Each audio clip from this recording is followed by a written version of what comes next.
او تفسیر روح البیان یو واقعه لیکل دا واقعه ته بیانوم بیا خبره ختمومه. علامه نهرانی رحمت الله تعالی علیه د خپل زمانه یو بزرگ تیر دی. تفسیر روح البیان کې علامه اسماعیل حقی رحمت الله تعالی علیه لیکل دی.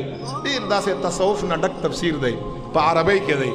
هغه لیکلی یو واقعه لیکل دا چې علامه نهرانی فرمای چې زما یو شپه زما حمام د ویختو وغیرہ د جوړېدو ځای ته ویل کېږي. زما حمام په اول کې او چې زما د حمام لپاره اوبه ګرمولې چې بهر راووتم خشاک پسې چې په هغې خشاک کې خشاک سره زما ته د خپې یو اډوکا یو والله عالم چې څه شي اډوکا یو چې هغه اډوکا هم دغې خشاک سره ما ته ملاو شو.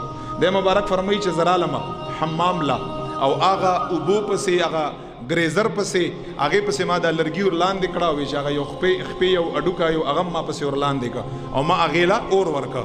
چې کله مې چې اور ورکړه علامه نهرانی فرمایي ټول خشاک اوسو او دا خپه چې کومه د خپې اډوکی چې دا به بهر راوغورځېده.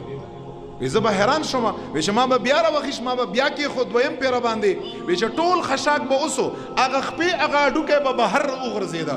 چې په دریم ځل باندې ما کېښود علامه نهرانی فرمایي په دریم ځل باندې بهر راوغورځېده. زه حیران شوم چې اډوکی خامخا سوځي روز ته یې په اور کې ختمیږي په اور کې ایرې کېږي سوځي. دا څنګه خبره ده چې درې کرتې ما حمام دغې اوبو ګرمولو لپاره خشاک سره دا اډوکی واچاو بیرته را واپس شو.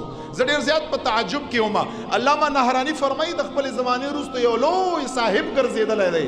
هغه فرمایي چې ما ته غیبي اواز وشو اواز مې واورېده چې اواز راته دا وشو علامه نهرانی که دا خپه دغه اډوکی ته سل پیرم واچوي دغه اور خو پرېږده اور د جهنم یې نه سوځوي دا اور بې سوز.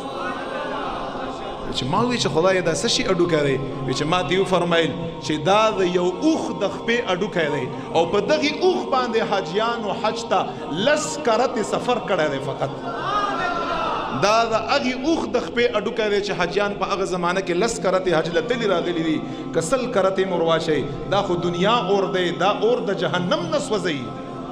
دی مبارک فرمایي علامه نهرانی چې زه حیران شوم او ځان سره مې وي چې خدای پاکه هغه اډوکی او هغه خپه چې مطاف سره لګېدلي بیت الله سره لګېدلي په حتیم کې لګېدلي ملتظم صفا مروه کې لګېدلي رسول الله ته په موجهه شریف کې لګېدلي پیغمبر علیه السلام سلامونو ته خدایه هغې خپې به څه قدر او منزلت ستا په نیز باندې چې هغه د انسان